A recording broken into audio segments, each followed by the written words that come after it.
James! Nenê! Cadê meu grandão? Oh!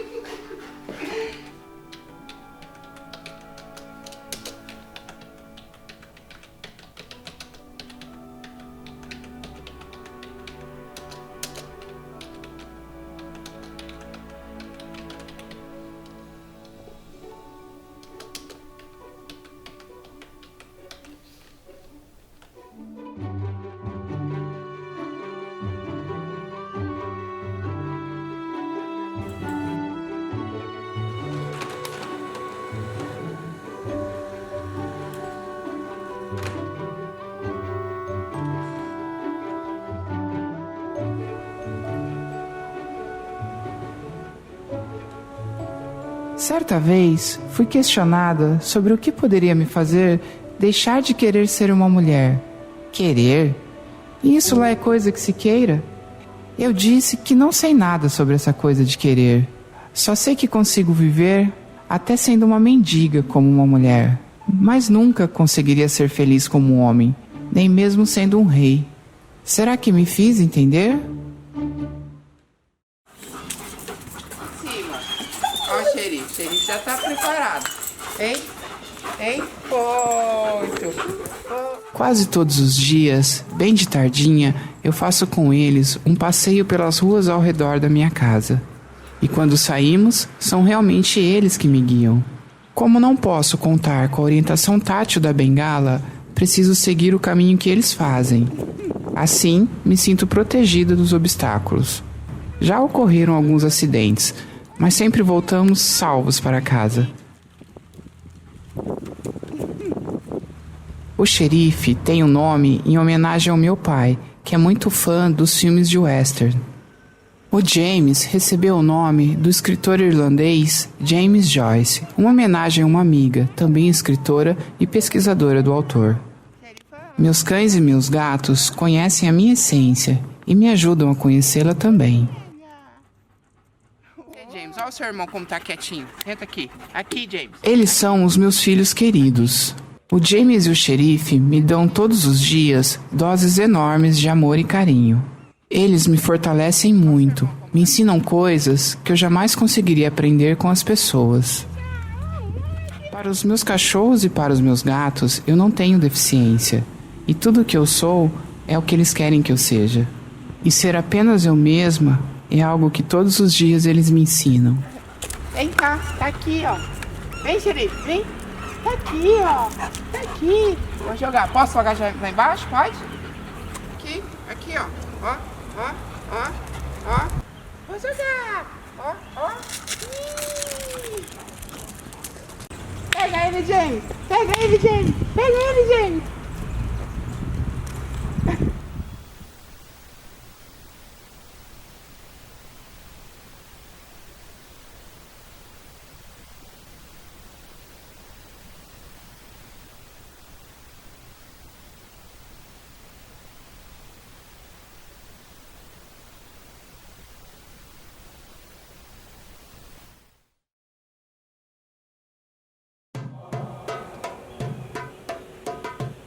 Comecei a perceber, muito criança já, que existia essa diferença entre homens e mulheres, entre meninos e meninas, né? Que existia um universo totalmente específico para o menino e um universo para a menina. Eu comecei a me identificar e afetivamente muito mais pelo universo da menina do que do menino, sabe? O lacinho, os brilhos, o vestidinho me fascinavam muito mais do que o brinquedo, a bola, o carrinho, o soldadinho, né? Que eram as coisas oferecidas para os meninos. Só que ao mesmo tempo eu entendi que aquele corpo me dizia que eu era um garoto e não uma garota, né? Mesmo eu gostando muito do universo da menina, mesmo eu me sentindo como uma menina, eu entendi que eu era diferente delas por conta do meu corpo. E aí, o que era permitido a mim, o que eu tinha acesso, era só as coisas destinadas aos meninos, né? Eu tinha um pipi que dizia não para mim, dizia não para boneca, dizia não para o vestidinho, dizia não para o lacinho. E eu acho que desde esse momento eu comecei a ter muita repulsa do meu órgão sexual e que durante toda a minha vida só foi aumentando. Quando eu me assumi como uma mulher transexual, eu já morava em São Paulo. Eu me assumi muito tardiamente, né? Eu já estava com 34 anos. A grande maioria já se assumem na adolescência, né? Já logo de garotas, meninas vão apresentando um comportamento afeminado, vão tentando deixar o cabelo crescer, né? Usando roupas mais femininas. Eu sempre tive muito medo, né? Eu tive sempre muito medo de perder o amor da minha família, de perder o amor do meu carinho, admiração dos meus amigos. Então eu tentei lutar contra isso por muitos anos, né? Eu deixei isso sufocado por mais de 30 anos, né? Tentando alimentar uma vida masculina, tentando aprender a gostar de ser homem. Até que chegou um momento que eu entendi que ou eu viveria à base de remédios fortes a minha vida toda, ou eu tiraria minha própria vida em algum momento, que eu já estava chegando numa etapa que eu já estava pensando nisso com bastante frequência. E se eu me mantivesse viva, eu tinha muito medo de um dia, com 70 anos, olhar para trás para minha vida e pensar e falar: o que eu fui? O que minha vida foi? Minha vida foi uma mentira. Minha vida foi só um personagem que eu representei para ter aceitação da sociedade. Só que era justo comigo mesmo abrir mão da minha vida, oferecer minha vida só para minha aceitação social? Eu disse que não. Eu acho que eu entendi que se eu não pudesse ser protagonista da minha vida, da minha existência, ela não ia valer a pena. E aí eu dei vazão para a Suri existir. A Suri que estava todos esses anos batendo na porta. Me deixa sair, me deixa sair, me deixa sair. E era muito difícil sufocar ela, deixá-la lá dentro. Eram remédios fortes, eram crises, né? Era um desequilíbrio que me causava e me impedia de eu caminhar de forma natural, de forma saudável, tanto no trabalho, tanto na vida acadêmica, tanto na vida afetiva, né? Então, imagina que qualidade de vida uma pessoa assim vai ter, né? Vale a pena viver assim? E aí eu olhei no espelho e falei: olha, eu consigo lutar contra o mundo, mas eu não consigo lutar mais contra mim mesma. O meu dia, ele já acabava às 7 horas da manhã antes de eu sair de casa. Eu abri o meu guarda-roupa e tinha que escolher uma camisa masculina, uma gravata, uma calça social masculina e um sapato para ir trabalhar. aquilo, meu dia já acabava antes de eu sair do apartamento onde eu morava. Era como se eu tivesse que matar a mim mesma todos os dias para ter o meu quinhão de aceitação no trabalho, na faculdade, com os familiares e com os amigos. Só que um dia isso já não foi mais suficiente. Eu entendi que minha vida só valeria a pena se eu pudesse ser protagonista da minha própria existência. E aí tudo aquilo que eu temia que acontecesse, que eu demorei tantos anos para assumir porque eu tinha medo de que acontecesse, que era uma exclusão social gigantesca, realmente aconteceu. O mundo realmente desabou na minha cabeça. Rapidamente eu me vi sem moradia, sem emprego, muitos amigos se afastaram, muitos familiares se afastaram. Eu tive que deixar o curso superior que eu estava fazendo e me vi praticamente na rua. E nem a prostituição, né, que às vezes é a única opção que sobra para as pessoas da comunidade trans, essa para mim não era, eu entendia que não era uma opção, por conta da minha deficiência visual. Eu entendia que como eu poderia ficar numa esquina fazendo ponto usando uma bengala branca, né, eu ia ficar muito mais exposta à violência que essas meninas ficam expostas, né, a pessoas mal intencionadas, às agressões. Então isso para mim não era uma alternativa. Eu fiquei com medo do que iria acontecer, de que o fato de eu ter assumido minha transexualidade, o fato de eu ter dado vida, liberdade para Valéria Suri, iria realmente anular, inviabilizar toda a minha vida dentro da sociedade. E aí eu pensei por alguns dias se realmente eu teria que voltar atrás para poder ter uma vida, né, minimamente possível, né? Que eu pudesse ter recursos para me manter, que eu pudesse ter um emprego para poder me sobreviver. Mas eu disse para mim mesma que não, que eu demorei tantos anos, tantas décadas, 3 décadas para que a Valéria existisse, e que eu falei, não, agora é a Valéria que existe, é ela que vai ter que se virar na vida para sobreviver, para se manter, e eu não vou voltar atrás. E aí eu segui em frente. Então ninguém da minha família nunca teve desconfiança nenhuma. E aí eu fui para São Paulo como homem e voltei como mulher depois de 12 anos. Foi um choque bastante para minha família, né? Porque eu já voltei bastante feminina. A aceitação foi difícil, foi gradual. De início as pessoas, né, tinham dificuldades até para me chamar pelo nome feminino, para me tratar pelo artigo feminino. Mas eu tive um aliado muito forte dentro da minha família, que foi o meu pai. E aí um dia eu estava no meu trabalho, ele me ligou.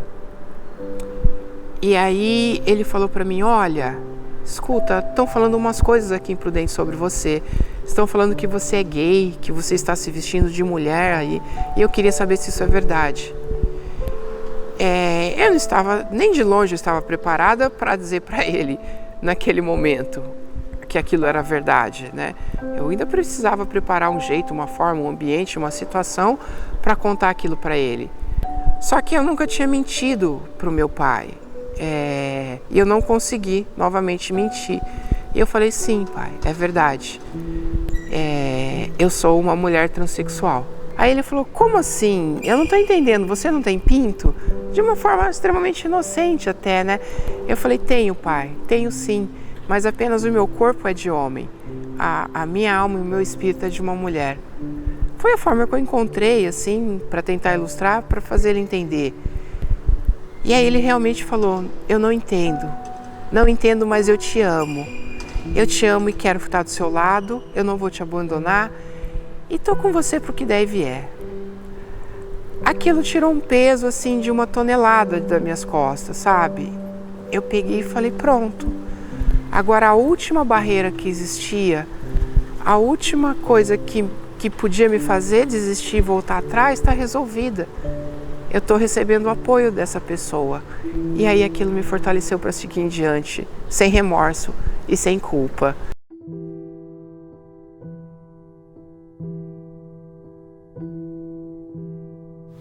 Pai, ontem eu consegui ver o Titanic, ele saiu, ele tá bem maior, ele parou bem aqui na frente e consegui ver. Ele não subiu no vidro assim para Não, ficou só parado aqui na frente.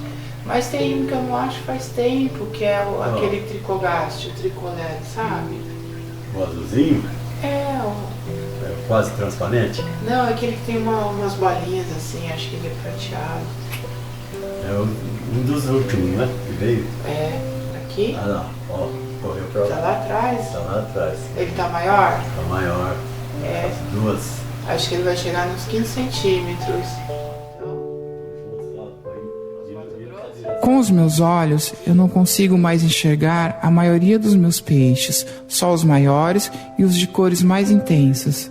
Os outros eu vejo através dos olhos de meu pai. Pelo olhar dele, eu vejo até os mais pequeninos e escondidos. Quase todos os dias, ele senta um pouco comigo e me descreve como estão os peixes e as plantas do aquário. Eu consigo ver tudo através do olhar dele.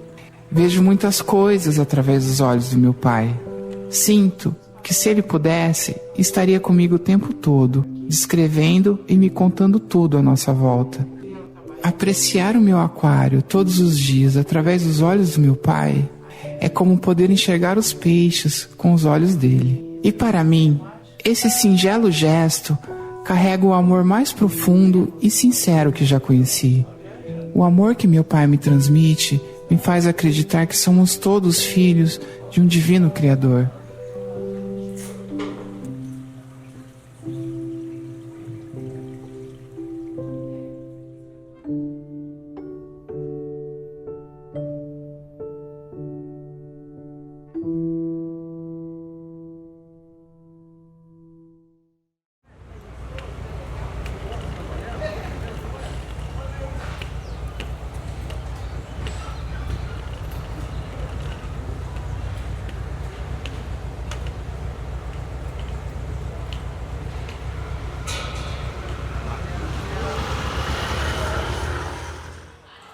Inclusão é um ato de compreensão.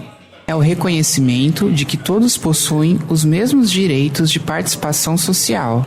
No caso das pessoas com deficiência, é o reconhecimento de que temos os mesmos direitos de acessar e usufruir das mesmas oportunidades, assegurando a todas as pessoas a oportunidade de fazerem suas próprias escolhas sobre tudo que atingem suas vidas.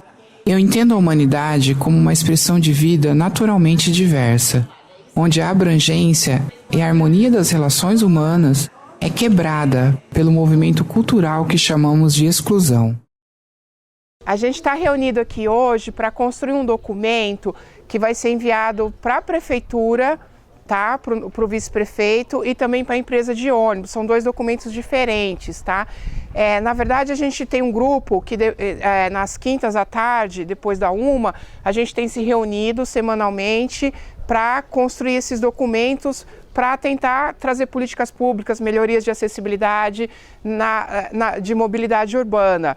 E aí, hoje, conversando com o Lourenço e com a Denise, ela cedeu esse espaço, esse horário, para a gente montar essa reunião maior, para que todos vocês pudessem fazer suas reivindicações, oferecer suas sugestões, para que em conjunto a gente construa esse documento, né, e que leve aí as demandas de todos nós.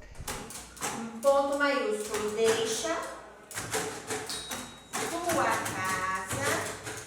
Hoje será um dia muito especial de nossa luta. A Associação de Proteção aos Cegos do município cedeu um espaço em sua sede para que eu fizesse uma reunião com o pessoal deficiente visual que frequenta a instituição.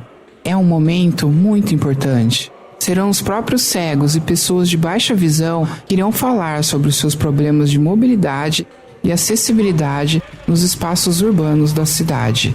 Fiquei muito feliz com esse encontro. As falas foram muito importantes e apontaram problemas na prestação do serviço de transporte público e também de algumas unidades de saúde. Acho que conseguimos reunir um bom material para as propostas que levaremos à prefeitura. Eu me realizo muito em poder estimular essa participação. As pessoas cegas e as com baixa visão precisam se apropriar de seus direitos, fazerem suas vozes serem ouvidas, precisam acreditar que tudo o que pensam sobre as coisas e a forma como veem o mundo, apesar de não enxergarem, é muito importante e deve ser considerado com o mesmo valor de qualquer outra pessoa. Só nós podemos mostrar os verdadeiros caminhos que levam à nossa inclusão.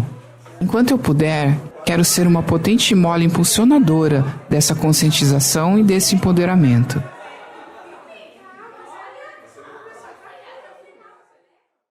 Uma prima me ajudou quando eu saí do apartamento do meu tio.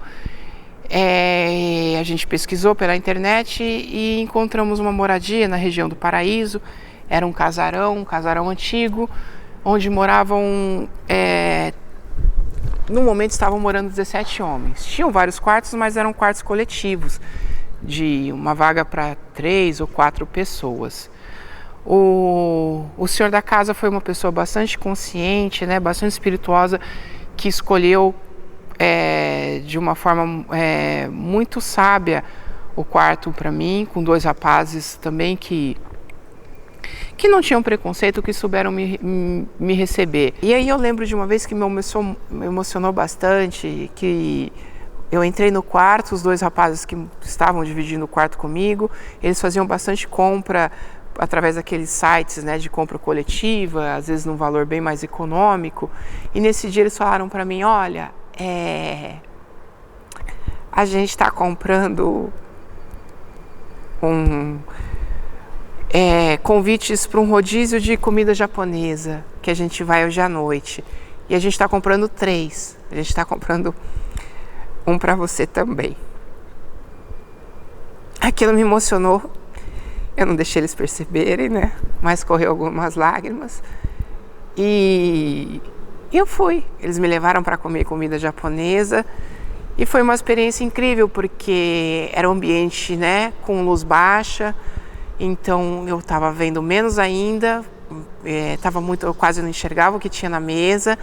E muito carinhosamente eles iam servindo o meu prato, estavam dizendo cada coisa que tinha, me ensinando a comer com hashi, assim. Foi uma noite agradável demais, assim. Eu fui entendendo, assim, aos poucos que era possível eu ter pessoas que iriam se aproximar de mim apesar disso, que eu teriam pessoas que estariam dispostas a conhecer quem era aquela pessoa ali. E eu senti orgulho, sabe? Foi bom para minha autoestima, porque talvez eu compreendi, poxa, eu devo ter coisas boas para oferecer e coisas boas que estão sendo realçadas apesar da minha transexualidade, apesar da minha perda de visão. E aquilo foi bom para me fortalecer.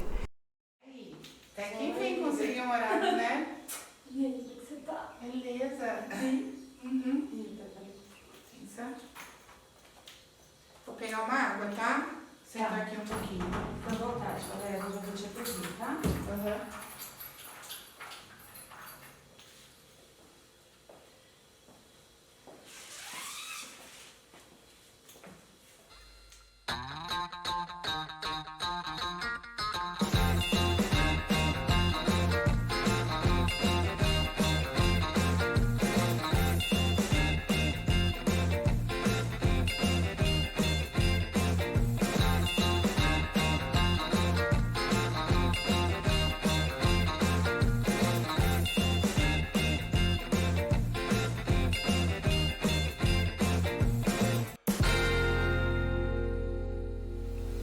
Para uma pessoa trans, o simples fato de você poder ir num salão de beleza, cuidar do seu cabelo, cuidar do seu visual, não é uma coisa tão corriqueira, é uma coisa que depende de muita luta e é uma grande conquista hoje, né?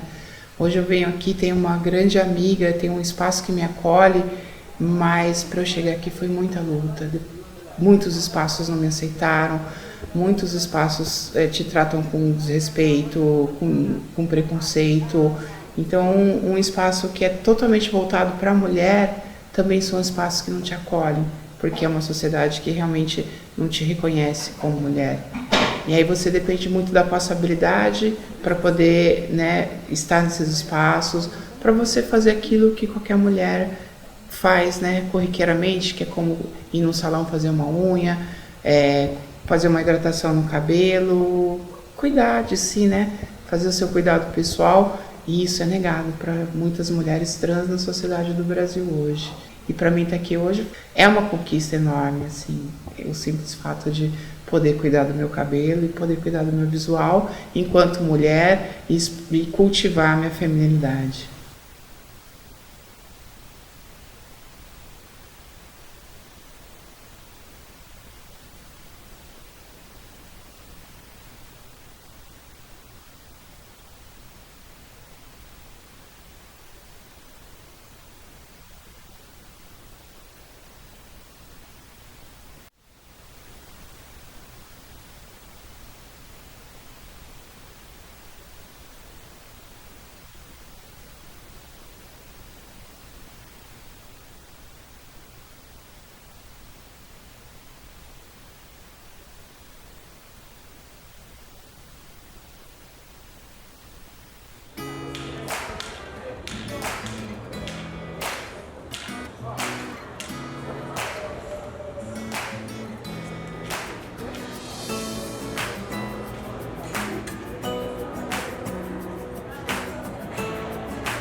contato com toda essa gente jovem nos espaços acadêmicos me revitaliza muito. Com eles, eu me sinto jovem também.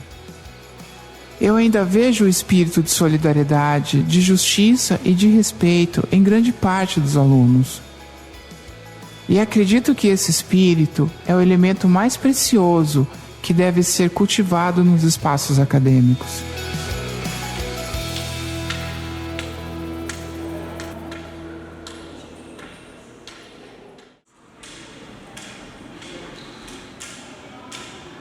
Primeiro, eu gostaria de agradecer o convite, gostaria de agradecer a oportunidade, de acompanhar a exposição do acadêmico e de poder ter esse momento assim, de comentar um pouco o trabalho. Eu concordo com a questão quando você começa dizendo que tudo surge por uma questão religiosa, que vem desde lá da Idade Média, toda essa pressão de valores religiosos, que foi com isso que começou toda essa perseguição, esse preconceito. Reconheço também quando você diz que a ditadura militar também foi um momento grande de repressão, de exclusão e que colocou essa comunidade nos guetos, mas que também foi uma forma de impulsionar que essa população começasse a se organizar, começasse a se reconhecer como grupo e tentasse de alguma forma se mobilizar. E aí você diz também, depois chega nos anos 80, com a vinda da AIDS e a associação da AIDS com os comportamentos homossexuais, com os comportamentos transexuais, também ajudou a empurrar, a segregar mais essa população, E aí nos anos 90 surge uma nova resistência. E aí eu só queria tentar fazer algumas observações no sentido assim, quando você fala que esse comportamento, esse hábito, de você fazer apresentações, de homens fazerem apresentações artísticas, comportando-se como mulher, que vem desde a antiguidade, ultrapassou todos os séculos até hoje, na verdade é uma prática artística que não está necessariamente associada à homossexualidade, à transexualidade. E aí você coloca também no momento no seu trabalho, que as drag queens é composta predominantemente de pessoas homossexuais, mas não necessariamente todas as pessoas são homossexuais. Isso foi bastante importante de você pontuar, mas isso é importante para a gente entender que a expressão drag, que no meu entendimento é nada mais do que um exercício artístico profissional que qualquer pessoa pode exercer, independente de ser da comunidade LGBT. Ele foi um caminho da população LGBT, uma válvula de escape para que essas pessoas pudessem ter visibilidade, pudessem ter um lugar social que não fosse a prostituição, entende? Então, era onde a sociedade passou a aceitar essas pessoas. Um homem vestido de mulher, um homem se comportando como mulher, só se ele for fazer uma apresentação no circo, no teatro, nos lugares, porque isso não é coisa séria, tá? Então, se for dentro de uma atmosfera lúdica, se for dentro de uma atmosfera de sonhos, de arte, porque a arte aceita tudo, o adulto pode ser criança, o homem pode ser mulher, a mulher pode ser homem, você pode ser até um animal, você pode ser um deus, você pode ser um demônio. Então, como a arte tem essa coisa de comportar todas as manifestações, é claro que uma pessoa que sente esse desejo de vivenciar uma personalidade, uma identidade feminina e sem ser recriminado pela sociedade, ele começou a buscar essa veia artística. Eu lembro a primeira vez que eu saí totalmente vestida com roupas femininas na rua. Eu peguei um metrô, foi durante o dia, Eu peguei um metrô para ir ver uma apresentação de uma bailarina amiga minha em São Paulo, num bairro próximo onde eu morava. Acho que ela ia se apresentar no bairro do Bom Retiro, morava ali na Santa Cecília. E aí era uma tarde fria. Eu estava usando uma calça bem justa, uma bota daquelas até quase o joelho por cima da calça, que as meninas costumam usar, que eu sempre achei muito bonito. E uma blusa de manga comprida bem justa, um brinco, um leve batom. E foi a primeira vez que eu saí em público para perceber a reação das pessoas realmente. Foi uma mistura de medo, ao mesmo tempo que eu sentia medo, culpa e vergonha, eu senti uma liberdade, eu senti uma satisfação pessoal, uma liberdade, uma completude que eu nunca tinha sentido. E foi essa mescla assim, de sentimentos ruins com sentimentos finalmente de libertação e aquele turbilhão, aquela mistura que foi me acompanhando durante todo o trajeto. E eu ainda não conhecia muito esse universo, né, do mundo LGBT, o universo da transexualidade. Eu nem imaginava o risco que eu estava correndo, né, de estar no metrô 3 horas da tarde, com um monte de pessoas ali vestidas de mulher, né. Eu nem sabia que eu estava correndo o risco de não poder voltar para casa. Muitas perdem a vida por muito menos que isso. A gente sabe que hoje em dia a expectativa de vida de uma pessoa trans, uma pessoa travesti no Brasil é de 35 anos, ou seja, praticamente a metade das outras pessoas que podem chegar até 70 anos. E sem pensar em nada disso, sem compreender o tamanho de tudo isso, eu simplesmente fui querendo ser eu mesma. Naquele momento, eu percebi que todos os olhares estavam para minha direção. E a minha vergonha me fez baixar a cabeça e como uma forma de fugir dos olhares das pessoas, né? Como uma forma de ninguém me ver diretamente e perceber que era eu que estava ali. E aí eu fui, enfrentei esse momento, assisti a apresentação da minha amiga, só que na volta eu me senti mais fortalecida. Eu falei, não, eu não vou abaixar a cabeça para as pessoas. Essa sou eu, não foi essa a existência que eu quis por tanto tempo e agora essa existência existe. E agora eu não vou esconder essa existência. E as pessoas que olhavam para mim diretamente, eu procurava olhar também, bem dentro do olho delas. Aquelas que eu conseguia enxergar, né? E aí eu percebi que quem desviava o olhar e se sentia envergonhada eram as pessoas e não eu. E aí eu fui sentindo que eu não precisava baixar a cabeça, que eu podia olhar para as pessoas e dizer, não, sou eu sou assim, eu existo assim e não vou ter vergonha disso. E acho que daí para frente, alimentando esse sentimento, eu fui me sentindo cada vez mais fortalecida para empreender a transição, para empreender todo esse processo da mudança de gênero, que é muito difícil.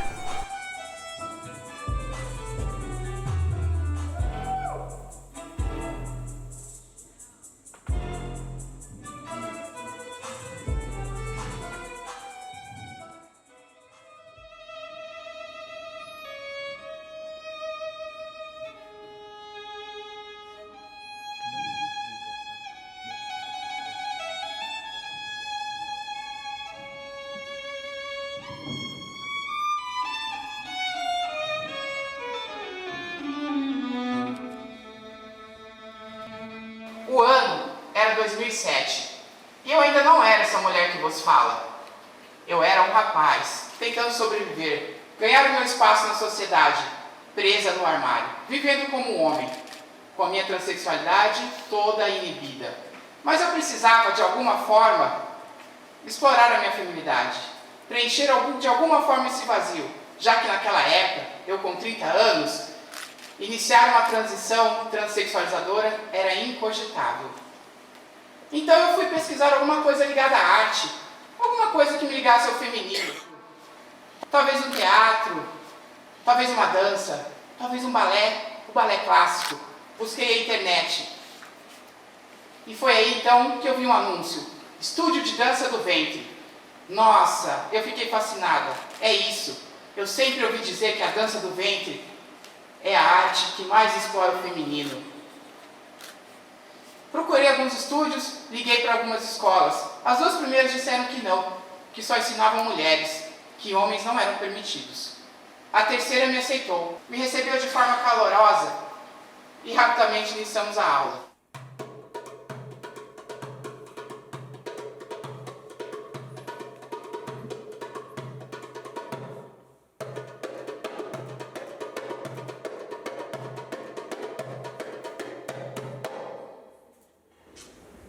Acho que lá pela 4ª aula, o meu fascínio já não era mais pela arte, pelas cores, pelos tecidos, pelos brilhos, pela música ou pela dança.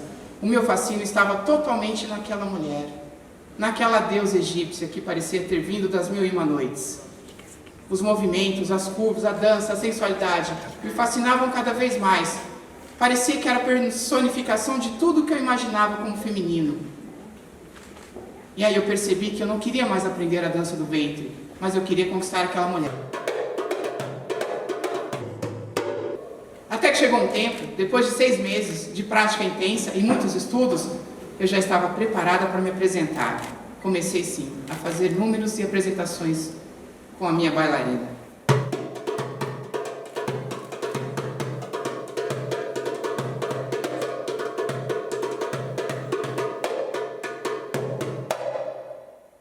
Bom, a conquista nunca se efetivou. Ela conheceu uma outra pessoa e viveram juntos.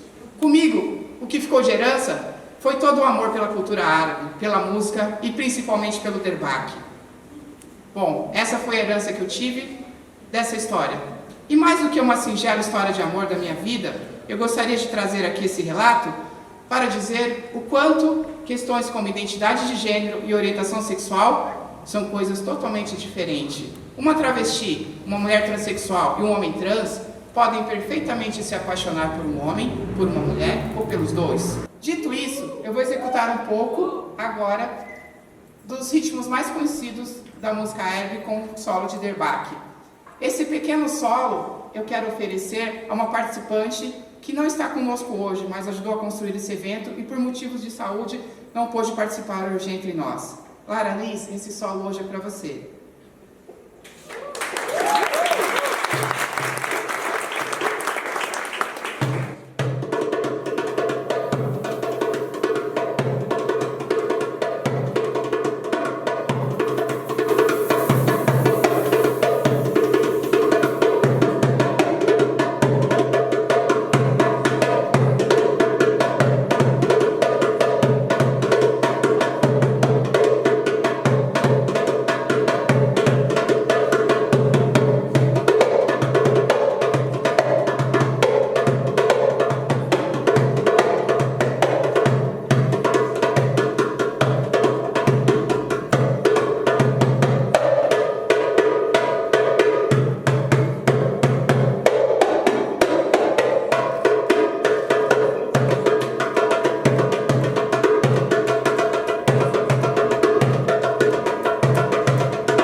Os limites, eles não existem para serem barreiras que me impedem de avançar. Eles são como lugares que eu vejo e que me estimulam a me preparar para que eles possam ser superados, né? Os limites, eles vão testando o tamanho da minha capacidade. E por isso eu nunca tive medo de limites. Eu sempre os enfrentei, assim, com bastante vigor. E nunca tive medo, assim, de ocupar os espaços da sociedade. Mesmo aqueles, né, que tradicionalmente dizem que não foram feitos para as pessoas com deficiência visual.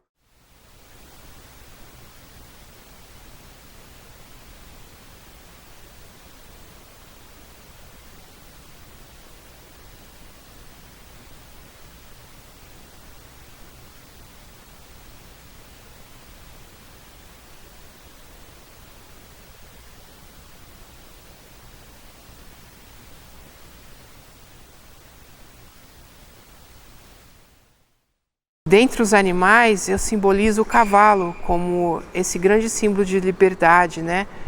De imponência, aquela beleza, sabe? Aquela autonomia, aquela segurança que o cavalo transmite, né? Quando cavalga, quando galopa. E eu sempre tive esse sonho de um dia montar a cavalo, mas não para dominar o cavalo, né? Eu não gostaria de ser uma dominadora do cavalo, eu não gostaria que o cavalo se submetesse a mim, mas eu gostaria que ele me aceitasse como parte. Eu gostaria de cavalgar sendo parte de um cavalo e falar, olha, eu tô com você e não acha que o meu peso é um fardo para você, acha que eu sou uma companhia.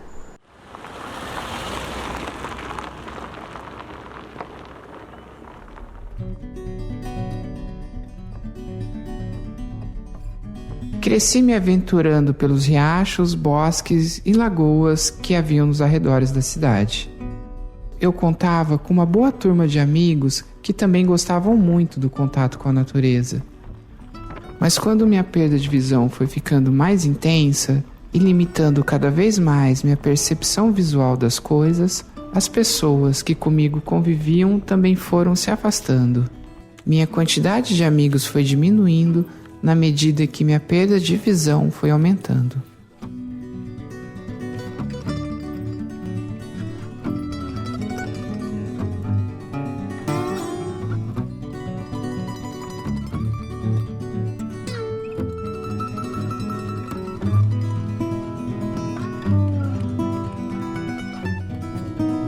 Sempre gostei muito de animais. Eles me transmitem uma sensação de conforto que não consigo explicar. Eu sinto toda a força que existe na natureza. Só de ver os animais vivendo, também já me sinto viva. É como se eles me permitissem participar da vida deles, me aceitando como parte da natureza. Espero que o cavalo me reconheça como alguém em sintonia com o seu universo. Se eu conseguir que ele sinta isso, ele pode me mostrar muito do seu mundo. E é isso que eu quero. Quero participar do seu mundo. Eu acredito que os cavalos possuem um poder místico que os tornam muito diferente dos outros animais. Montar o Beaver foi uma experiência muito especial. A minha sensação foi a de que ele concedeu sua confiança e permitiu que eu o montasse. Eu senti uma segurança incrível, como se tivéssemos uma sintonia transcendente. Foi uma experiência muito mais linda do que eu imaginava. Todos os cavalos são místicos. É assim que eu os vejo. Montar um cavalo é alcançar uma união transcendental com a natureza. É como unir duas vidas distintas num único movimento.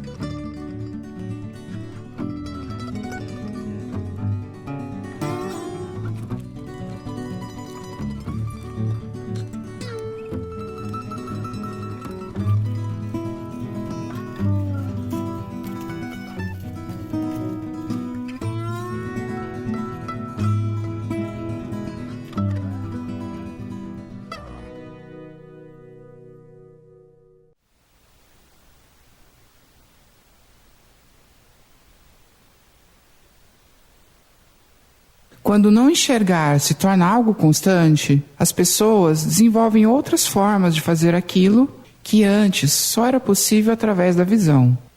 Por isso, cabe a cada pessoa com deficiência demarcar seus próprios limites. Tentar demarcar esses limites para alguém com deficiência é agir em favor da exclusão. Os limites raramente estão nos obstáculos do dia a dia, predominantemente estão nas pessoas. Estão no julgamento capacitista das pessoas. Eu sei conviver com as consequências geradas por minhas escolhas.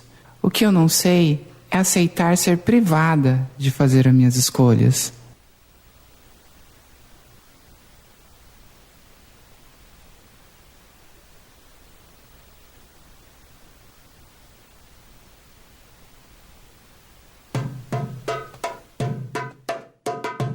Então, eu acho que os limites eles precisam ser superados, né? Quem diz o que é limite para quem, né? É muito relativo.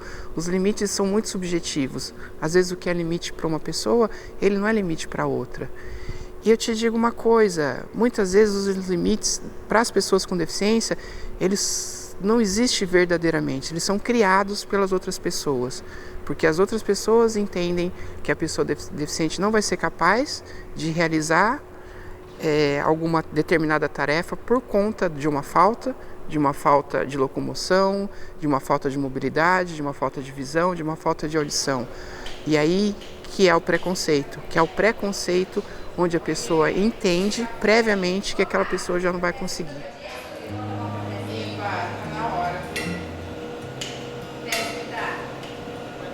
Igual o nosso, não tem lugar nenhum, você não acha, né, Sônia?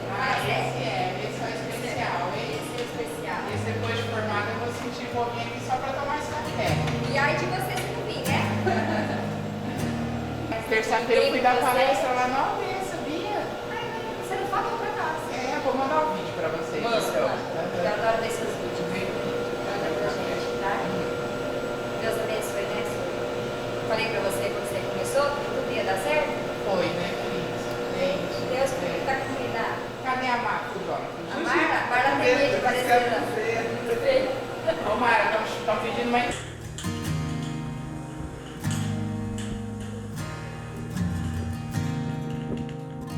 É complicado quando, às vezes, o limite do um, às vezes, é mais grave do que o outro.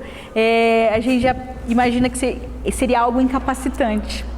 Mas, pelo contrário, é algo que faz com que ela supere e que ela saia de um ponto e evolua de maneira formidável, porque a educação é libertadora, né? E a gente vê com essa superação da Suri como isso liberta, como isso faz evoluir. Então eu sou assim imensamente grata por ter a presença de uma pessoa que está superando seus limites e que está se colocando como os outros.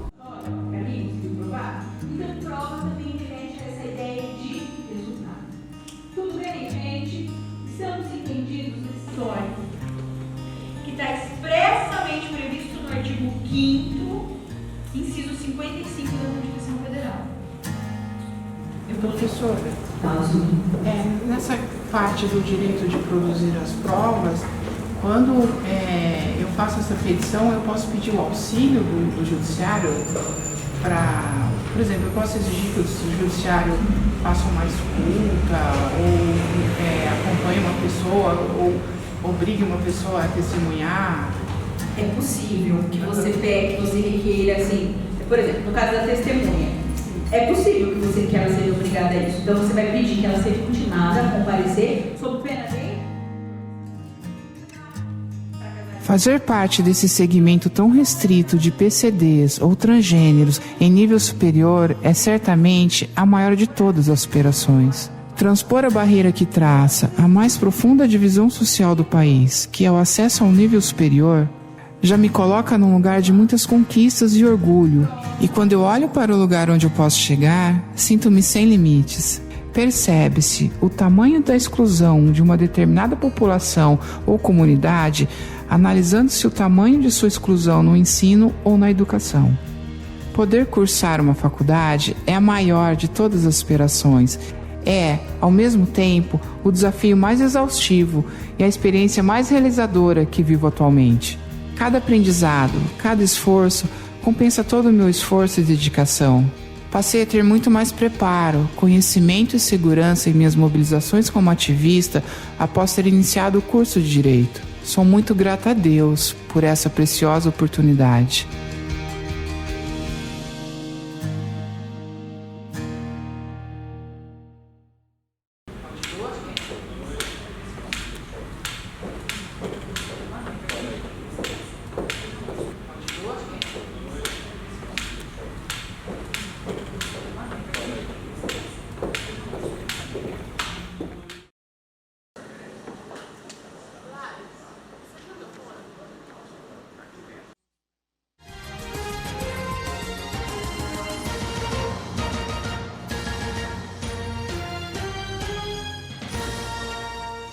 Condição de membro desse conselho do mandato de 2018 e 2019 e representando a comunidade LGBTQIA+, e de Presidente Prudente, eu venho aqui pedir a análise e aprovação de um projeto de minha autoria que trata de ações, atividades de conscientização nos atendimentos de saúde nas unidades públicas para a população LGBTI, que são pacientes dessas unidades em Presidente Prudente. Tá? Eu trago esse projeto hoje escrito para que possa ser feita uma leitura na íntegra nessa sessão do Conselho, mas digo que a construção desse Conselho ele já vem através de um estímulo de outras conversas em outras reuniões que foram feitas prévias, onde foi identificada essa necessidade. Nós sabemos que os pacientes da população LGBTI, pacientes gays, lésbicas, bissexuais e transgêneros, sofrem muitas violações de seus direitos durante os atendimentos nas unidades de saúde, tal como desrespeito ao uso do nome social, desrespeito ao uso das instalações de acordo com a identidade de gênero, não observância de especialidades com relação à orientação sexual. Então, eu entendo que a implantação desse projeto ele pode transformar a cidade de Presidente Prudente como um município modelo nessa questão de atendimento para essa população. Esse projeto ele traz soluções simples, soluções de conscientização que não vão requerer investimento financeiro, que vão requerer só uma mobilização de integrantes desse próprio conselho e outros agentes, como profissionais da saúde e pessoas integrantes da própria comunidade LGBT. Essa capacitação seria construída através de um conteúdo elaborado por uma comissão mista, que essa comissão seria constituída de pessoas desse próprio conselho interessadas e disponíveis, profissionais da saúde que atendem diretamente as pessoas em todas as unidades do município e também representantes da comunidade LGBT, representando cada uma das letras, gays, lésbicas, bissexuais e transgêneros. Quando são as nossas condições de vida que estão em jogo, não dá para simplesmente votar e esperar que os eleitos resolvam tudo. Eu acredito que os problemas sociais do Brasil só podem ser profundamente combatidos com ampla participação popular. Minha inserção no Conselho é importante para que eu possa acompanhar de forma mais aprofundada e detalhada os processos que envolvem a prestação desse serviço. Mas qualquer pessoa tem acesso livre para levar um projeto ou uma proposta para um conselho ou outro ente da administração pública. Aprovado esse projeto da conselheira Suri.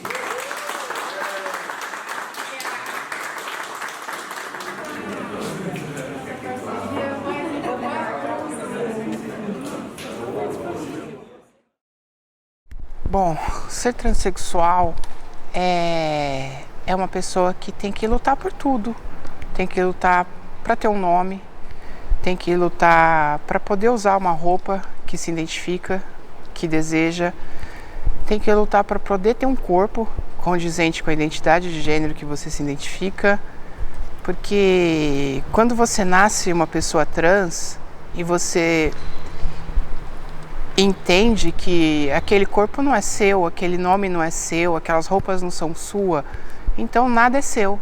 É como se você fosse simplesmente um espírito dentro de um lugar, tendo que existir dentro de um lugar que você não reconhece como seu. E aí você parte para uma luta para conquistar tudo, para conquistar um nome, para conquistar um corpo, para poder ter o direito de usar suas próprias roupas, com aquilo que você se sente bem. Luta para ter direito de usar um banheiro nos espaços públicos, direito para concorrer a uma vaga no mercado de trabalho como qualquer outra pessoa, que isso é uma exclusão gigantesca, né? As pessoas trans hoje dificilmente conseguem uma vaga no mercado de trabalho formal, e aí você tem aí 95% de pessoas transexuais vivendo na prostituição hoje em dia.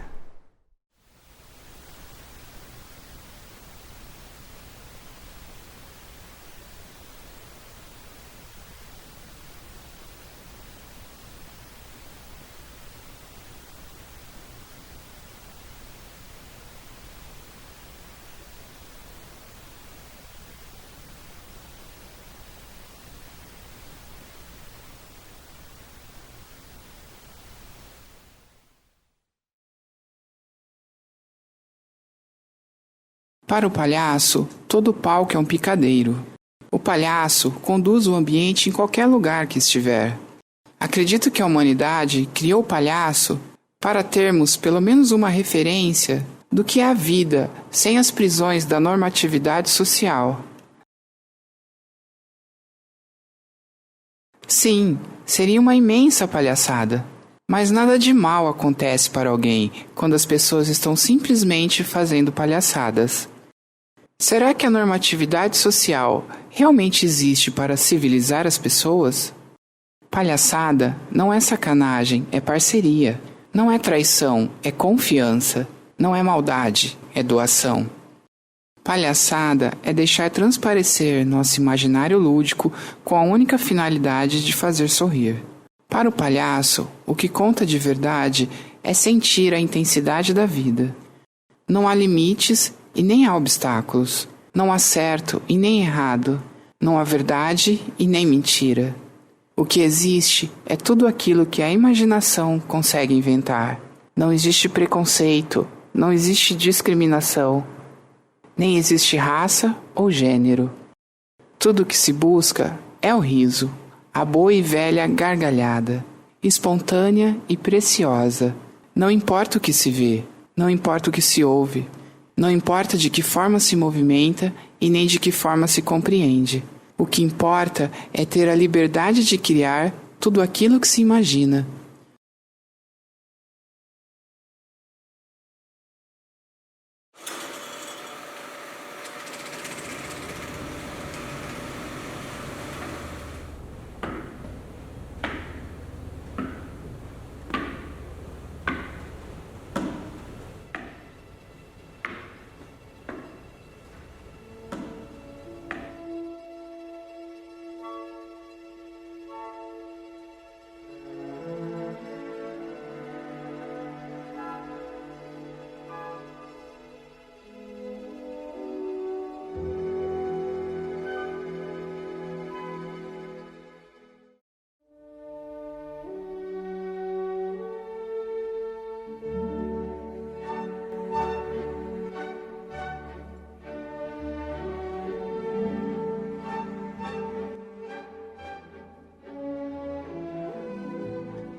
Poder explorar o encantado mundo dos palhaços é poder mergulhar fundo em minhas emoções e deixá-las ao gozo das mais fantásticas sensações. Ser palhaça é poder ver o que quiser, ouvir o que quiser, ir para onde quiser e ser quem quiser. No mundo dos palhaços não existe gênero e nem deficiência. Só existe a sincera celebração da vida.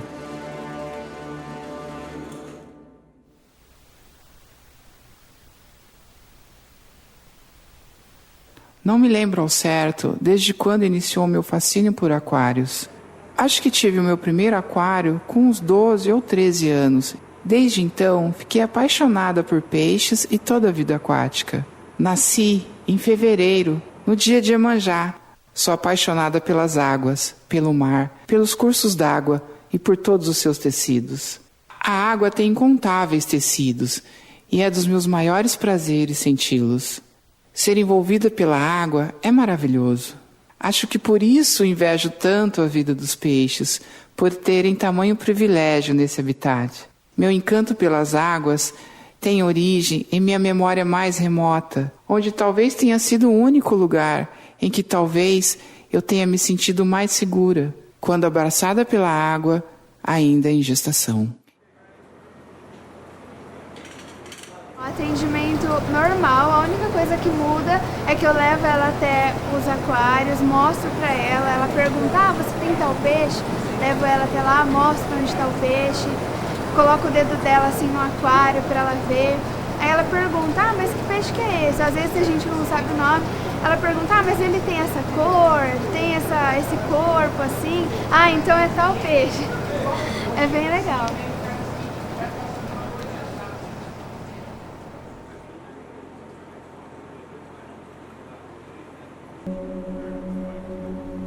Talvez meu fascínio pelos mares, rios, lagos, cachoeiras e piscinas seja uma busca instintiva pela proteção do tecido da água.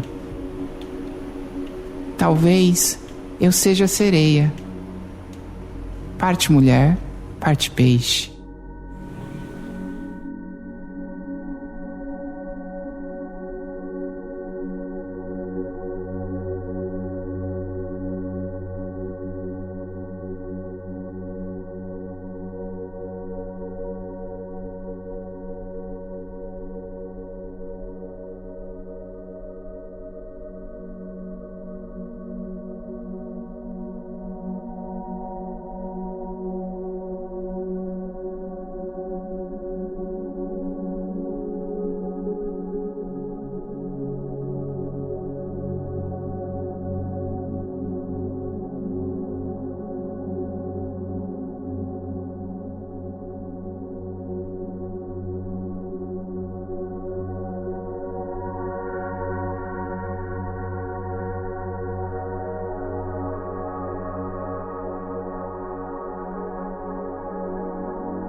É um acará, platino adulto. Seu nome será Aurora. Ele se chamará Aurora, para simbolizar a renovação diária de esperança que preciso para acordar todas as manhãs e enfrentar a dura realidade do mundo.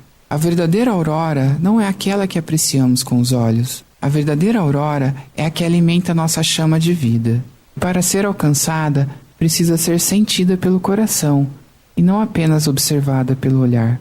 Toda esperança é também nutrida pelo ciclo de tempo, o tempo que nos dá todos os dias uma chance de recomeço, de renovação e de transformação interior. Sentir o poder da aurora é muito mais do que apreciar o amanhecer. É compreender que nada no mundo é estático. Tudo tem um fim e um recomeço. E cada recomeço é uma possibilidade de renovação em nossa existência. Sentir a aurora, para mim, é ter esperança numa sociedade mais justa. É acreditar na existência de Deus e entender que a vida de toda e qualquer pessoa é uma dádiva divina. Aurora, o seu nome é Aurora.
Eu não enlouqueço porque não enxergo. Não enxergar não é o problema. O problema é viver numa sociedade que vê isso como um problema e não percebe que o problema, na verdade, está nela. Sim, sociedade com deficiência. Não consegue incluir pessoas que não enxergam, que não ouvem ou que não andam. Deficiência grave esta da sociedade em que vivo. E o pior é que essa deficiência nem parece ser para ela uma preocupação. Essa sociedade se autodeclara como normal. E como a inclusão de pessoas anormais não faz parte da ordem do dia a dia da normalidade social, a concessão para essa categoria inferior e abaixo dos padrões de normalidade só devem ocorrer quando der, quando sobrar e se puder. Porque a atenção normal de uma sociedade normal deve ser prioritariamente voltada para as necessidades dos normais. E então, nessa sociedade tão normal, eu continuo sendo somente uma deficiente visual birrenta, complexada, desequilibrada e, consequentemente, anormal.